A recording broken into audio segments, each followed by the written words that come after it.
అట్టు పెడితే అట్టున్నర పెట్టమని సామెత ఉంది. పెట్టాల్సిన అవసరం ఉంది. పెట్టకుండా ఉంటే చాలా మంది ఆత్మలో ప్రశాంతంగా లేవు. కాబట్టి వాళ్ళ కోసమైనా పెట్టించాల్సిన అవసరం ఉంది. తప్పనిసరిగా టైం వచ్చినప్పుడు ఎవడు కూడా చట్టానికి అతీతుడు కాడు, న్యాయానికి అతీతుడు కాడు. ఈనాడు మనందరికీ కూడా రాజకీయ జన్మనిచ్చాడు.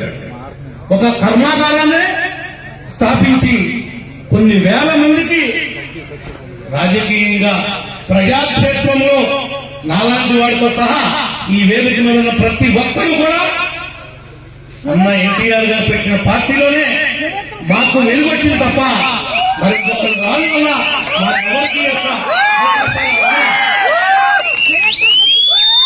చరిత్ర సృష్టించిన కాదు, చరిత్రను తిరగడం కూడా చేశారు. భారతదేశంలోనే రికార్డు బద్దలు కొట్టినటువంటి ఏకైక వ్యక్తి మహనీయుడు. ఒకే ఒక నినాదం, పేదవాడికి నీడ, పేదవాడికి కూడు, పేదవాడికి గుడ్డ. ఈ మూడు నా కళామ తల్లి ముద్దు బిడ్డగా నన్ను ఇన్ని సంవత్సరాలు ఈ రాష్ట్ర ఆనాడు ఉమ్మడి రాష్ట్రంలో ఉన్నటువంటి తెలుగు ప్రజలు ఇచ్చినటువంటి ఆ గౌరవాన్ని నేను పొందా. దానికి తిరిగి నేను ఏదో చేయాలి అనేటువంటి తపనతో ఒక రాజకీయ పార్టీని తీసుకొచ్చి ఢిల్లీ నది వీధిలో కాంగ్రెస్ పార్టీని ఏకాకిని చేసినటువంటి మహనీయుడు స్వర్గీయ నందమూరి తారక రామారావు గారు. ఒకసారి పార్లమెంట్ ఎన్నికల్లో యావత్ భారతదేశం మొత్తం మీద ఎన్నికలు జరిగితే ప్రధాన ప్రతిపక్ష పార్టీ ఏది అంటే తెలుగుదేశం పార్టీ ఒక ప్రధాన ప్రతిపక్ష పార్టీగా పార్లమెంట్ కి వెళ్ళిందంటే మన యొక్క తెలుగు వారి యొక్క గౌరవం ఏ విధంగా ఉందో కూడా చూడాల్సినటువంటి అవసరం ఉంది. మీరు అనుకుంటున్నారు కొంతమంది ఆయారాలు దయారాలు ఉంటారు, అప్పుడప్పుడు వస్తారు, హాయ్ అంటారు, బాయ్ అంటారు, టాటా చెప్తారు, కానీ ఉండేది మనం. కష్టం వచ్చినా సుఖం వచ్చినా మంచి వచ్చినా చెడ్డొచ్చినా భాగస్వాములే మనం. ఈ నియోజకవర్గంలో కానీ ఈ రాష్ట్రంలో కానీ ఏదో అవకాశం వస్తే మరలా మనకు అధికారం వస్తుందేమో అని పగట కళ్ళకు అంటున్నారు. మీకు ఏ విధంగా అధికారం వస్తుందని అడుగుతున్నాం. పోలవరాన్ని కొడుకోబెట్టినట్టుగా రాజధానిని తల్లకిందులు చేసి 3 రాజధానులని 3 ముక్కలాట పెట్టినందుగా లేదు. మేము తల్లికి వందనం కింద డబ్బులు ఇవ్వలేమో నీకు అధికారం వస్తుందా? రైతు భరోసా కింద మేము అన్నదాతకి, దాని పేరు సుఖీబావా, అన్నదాత సుఖీబావా కింద 20,000 రూపాయలు ఇవ్వలేమని మీకు భయం వేస్తుందా? మేము పెంచుతామన్న 4,000 పెంచలేమని మీకు ఏమన్నా బాధగా ఉందా? మేము 3 బాటలు ఇవ్వలేమని ఏమన్నా విచారం వ్యక్తం చేస్తున్నారా? నా ఆడకూతుర్లకి నెల నెలా ఇస్తానన్న డబ్బులు ఇంకా ఇవ్వలేదు అనుకుంటున్నారా? సంవత్సరం ఇంకా అవునా? సంవత్సరం పూర్తయ్యేలోపు అన్ని చేసుకుంటా వస్తాం. మీరు చూస్తున్నారు ఎక్కడ ఏడు నుంచి మన రాయలపాలెం వచ్చేదాకా ఎక్కడ గొయ్యి అనేది కనపడకుండా చేయాలని జానపేటలో ఉన్న ఫ్యాక్టరీకి నిర్మించారు. బలివే బ్రిడ్జి మనం వచ్చిన తర్వాత నేను ఎప్పుడో ఉన్నప్పుడు శాంక్షన్ చేసి నేనొచ్చి పరుగులు పెట్టించి, నేనొచ్చి ఘాట్లు కట్టించి, నేనొచ్చి ఓపెన్ చేసేదాకా కూడా బ్రిడ్జియే లేకపోయింది. మనం చేయగలిగాం. కొత్త రాయలపాలెం నుండి రాష్ట్రాలకు వరకు ఉన్నటువంటి రోడ్డు నేనున్నప్పుడు శంకుస్థాపన చేశా, నేను టెండర్ పిలిచా.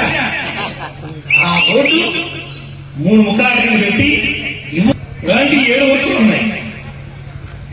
ఒక వర్కు శ్రీరామవరంలో నేనుండగానే శంకుస్థాపన చేశా, నేనుండగానే ఆ వర్కు ప్రారంభోత్సవం కూడా చేశా.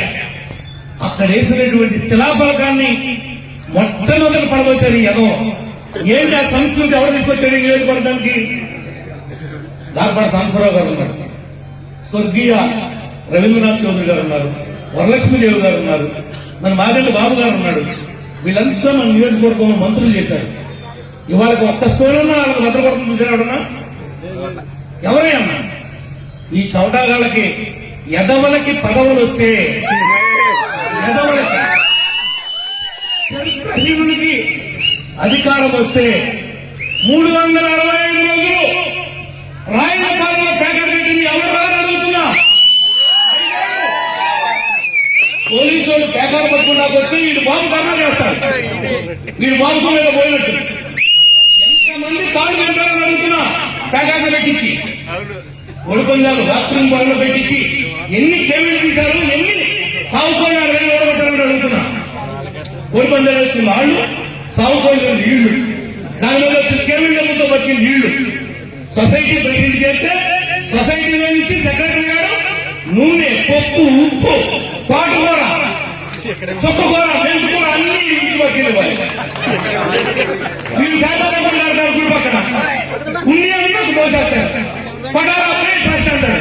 ఇది అమ్మ సొత్తా. సాయిబాబా గుడి, సాయిబాబా గుడిని కూడా రాష్ట్రాల దేవస్థానానికి కలిపి దేవత కలిపే వరకు పోరాటం ఆపే పరిస్థితే లేదు. మంత్రి శ్రీను గారు, మంత్రి శ్రీను గారు, భూషణం గారు వీళ్ళంతా కంప్లైంట్ రైజ్ చేశారు. దాని మీద ఎంక్వైరీ చేయించారు. ఏది తప్పుగా చేయండి, తప్పు అధర్మంగా అంతకంటే చేయండి. మీరు అడగచ్చు కావాలంటే వాళ్ళ యొక్క వచ్చినటువంటి ఫలసాయాన్ని మనం కూడా వాడు గడ్డి తిన్నాడు కదా అని మనం గడ్డిన్నారు తినకూడదు. మనం కూడా వాడుకోవచ్చు కావాలంటే. కానీ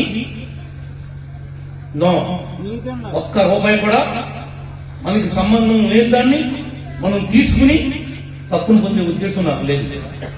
ఎన్నో ఇబ్బందులు పడ్డా నా జీవితంలో, పడరాని రోజులు ఇబ్బందులు పడ్డా. నేను ఒక్కడిని కూడా తలకాయ కొట్టా, ఒక్కడిని కూడా కాలేకపోతా. 70 రోజులు సుధా అయితే ఆఖరి 3 రోజులు నేను దొరికాడు. అప్పుడు దొరక ఆఖరి 3 రోజుల్లో పోలీసు వాళ్ళు, టీవీ వాళ్ళు కలిసి కుట్రలో మమ్మల్ని ఎదిరించారు. మంచి సీను కూడా మర్చిపోయా. మామిడి పచ్చడి ముగ్గురు కూర్చుని ప్లేట్లు పెట్టుకుని మంచి సీను నేను సుధా ఆడు కాలేజీ కూడా వీళ్ళు మహేష్ గారు గుర్తుకున్నాడు. చెందారు అచ్చెన్నాయుడు గారు అరెస్ట్ చేస్తున్నారంటే ఆయన సంఘీభావంలో పోలీసులు. ఈ పోలీసులు ఎంత ఉడికి చేశారంటే నమ్మడానికి వీలేదు. ఎంత దారుణం అంటే మానవత్వం లేదు. నా కూతురు సంబంధం మాట్లాడుకుంటా ఒక్క 2 గంటలు వదిలిపెట్టరా, శుభకార్యాలు చెప్తున్నాను. బతిమాలితే పంపరా, బతిమాలా ఏకలు కావు. పడ్డాయి పడ్డావాడు ఎప్పుడు చెడ్డవాడు కాడు. నాయకులు ఉన్నారు ఇక్కడ మండల స్థాయిలో, నియోజకవర్గ స్థాయిలో. మనకి ఈ స్థానాన్ని కల్పించడానికి కారణభూతులైన వాడు ఎవడున్నాడో వాడి కుటుంబాలను గాని వాళ్ళను గాని మీరు విస్మరించిన మరుక్షణం మనకి పుట్టగతులు లేకుండా పోతాయి. మనం గవర్నైనా ప్రతి ఉదయం తెల్లవారుజామున వెళ్ళి తేలున్నా, పావున్నా, వర్షం ఉన్నా, వరదన్నా తాడి చెట్టు ఏ విధంగా అయితే నిద్ర వేసి ఎక్కుతాడో రాజకీయ నాయకులు కూడా పొద్దున్న, సాయంత్రం, మధ్యాహ్నం పాలతో సంబంధం లేదు. వారికి కష్టం వస్తే మనం వాడాల్సిందే. వాడిన మరుక్షణం నీకు రాజకీయంగా నీ జీవితంలో నీకు ఎదురనేది ఉండదని చెప్పి కూడా మీరు ఈ సిద్ధాంతాన్ని మనం నేర్చుకోకపోతే మనం కూడా పుట్టులో కాలేస్తాం. ఇది గుర్తుపెట్టుకోవాలి ప్రతి నాయకుడు, ప్రతి కార్యకర్త. ఈరోజు ఎన్టీఆర్ వైద్య సేవ ద్వారా అనేక మందికి బ్రతకడానికి హాస్పిటల్ ఖర్చులు ఇస్తున్నాం. ఎన్టీఆర్ వైద్య సేవ ద్వారా వైద్యం చేపిస్తున్నాం. మెరుగైనటువంటి వైద్యాన్ని ఈ రోజున 20 కోట్లతో ఈ 8 నెలల్లో నేను అభివృద్ధి చేస్తూ ఉన్నా. మీ రాయలపాలెం కనిపించేసినా ₹1 కోటి ఒక రాయలపాలెంకే పెట్టా. అది ఏ రోడ్డైనా కావచ్చు. నా పోస్ట్ వారి గారు రోడ్లు బలమైపోయినాయి, నా రోడ్డు కూడా ఏమని వేస్తా, తప్పకుండా చేస్తా, చేసి చూపిస్తా. చేసి చూపిస్తా. పందికొక్కులాగా ఎదవకి పదవి వస్తే దోపిడీ ఏ విధంగా చేయాలో ఆ విధంగా దోపిడీ చేసి ఈనాడు 3 కోట్ల రూపాయలు పేదల డబ్బు చచ్చిపోయిన వాళ్ళ మీద డ్రా చేసి అడ్డగోలుగా బుక్ అయ్యారు. నిన్నే పెదవేగి మండలం సోషల్ ఆడిట్ జరిగితే 3 కోట్లు దొరికారు. సోషల్ ఆడిట్ లో మనం పెట్టినటువంటి అభియోగాలు కావు. చచ్చిపోయిన వాళ్ళందరి పేరు ఈ డబ్బులు తీసుకుని తినేశారు. ఉద్యోగాలు చేయకుండా ఉద్యోగాలు చేశామని, పని చేయకుండా పనికొచ్చారని. ఆడు ఎప్పుడు 2000 చచ్చిపోతే ఆడు ఇప్పుడు మస్తరాస్తున్నాడు. ఎక్కడ 2000 ఇప్పుడు ఫీల్ అయ్యాడు. ఆడికి మస్తరేసి ఆడి దాంట్లో పంపించారు. ఇలాంటి నీచమైన పనులు మనం చేస్తామా? ఒప్పుకుంటామా? ఇలా దగులుబాజీ పనులు ఒకటి కాదు చేసిన వాళ్ళు. ఒకటి కాదు 100 కోట్ల రూపాయలు డ్రైనేజీలు తోలేవని, తమిళలు తోలేవని, గుండెలు తోలేవని ఇవన్నీ బిల్లులు పెట్టుకున్నారు. నేను చెప్తున్నా, నీకు ఎక్కడ ఎక్కడ అడుగుతున్నా. నువ్వు కష్టపడ్డావా? నీ బాబు ఇచ్చాడా? నీకు పెంచుకున్న అబ్బాయి ఇచ్చాడా? ఎక్కడ దానికి 80 ఎకరాలు ఎస్సీల పేర పట్టాలు ఇస్తే ఆ పట్టాలు సొసైటీలో పెట్టుకుని వాళ్ళకి పొలం లోన్ ఇప్పించి ఆ లోన్ కట్టుకోకుండా దాన్ని పాట పెట్టించి నిన్ను సొసైటీ పెట్టింది చేసింది. ఎస్సీల పొలాల్ని బ్యాంకుల్లో తాకట్టు పెట్టి నిన్ను కొట్టేమని చేశారా అని అడుగుతున్నా. ఏంట్రా నీతి గురించి న్యాయం గురించి మాట్లాడతారు? ఏంటి మాట్లాడుతున్నావు? నీకు ఎక్కడ వచ్చింది 80 ఎకరాలు అడుగుతున్నా. ఏ ఎస్సీలు కొట్టేస్తే వచ్చిందని అడుగుతున్నా. చనిపోయాడు జయగాడు, వాడి శిష్యుడే. క్యాన్సర్ వచ్చింది, 12 రూపాయలు. బతుకుంటే చెప్పించామని మీరేమి విధంగా అడ్డం పెట్టి తోచేశాడు. 1 ఎకరం ఆడ కష్టాజీవితో కొనుక్కున్నాడా? ఆయన అడిగి చెప్తాడు ఈ చరిత్ర. 3 రోజులకి బట్టలు మార్చుకున్నాడు కాదు. ఆ పొలం కొంచెం పేకాడి ఈ మొహం జలకు బయట కొట్టాలి డబ్బులు పోగొట్టుకుని 3 రోజులు వేసుకుని బట్టలు వేసుకుని అక్కడే సంవత్సరం కొట్టుకుంటే ఆ పొలం కొంచెం పేకాడుకుని అక్కడే తిరిగి అక్కడే కొడుకుని 3 రోజులు కొడుకున్నాడు. ఇవాళ పెద్ద తెల్ల బట్టలు వేసుకుని నాకు రాజకీయ జన్మించాడు. ఎవరు నవ్వుతాడు? ఎవరన్నా నవ్వుతాడు? వాడు బ్యాంకు పేషెంట్ అవడానికి ఇక్కడ బావ గాంధీ గారిని బతిమాలమని నాతో గాంధీ గారు బాగుంటారు. గాంధీ గారు ఎగ్గొచ్చారని ఎక్కడో ఒక ముందొచ్చారని ఒప్పించని చెబితే గాంధీ గారిని ఒప్పించింది నేను. ఏం సార్ సోదరు స్నానం చేస్తానంటే ఇవన్నీ మీకు చెప్తున్నా. 80 ఎకరాలను కూడా ఎంక్వైరీ చేస్తున్నా. ఎవరైతే పాప లబ్ధిదారులు ఉన్నారో వాళ్లతో కలెక్టర్ పిటిషన్ పెట్టించి సుధా నువ్వు రేపు పొద్దున్న ట్యాక్స్ చేయాల్సిన విషయమే. ఆ పాత లబ్ధిదారులు ఎవరున్నారో ఆ పేర్లనేది వాళ్ళు చనిపోయి ఉంటారు. పిల్లలు తీసుకురా కలెక్టర్ గారిని సమానం పెట్టించు. కలెక్టర్ గారి దగ్గర నుండి గవర్నమెంట్ పెడతా. గవర్నమెంట్ దగ్గర నుంచి ఎంక్వైరీ చేస్తా.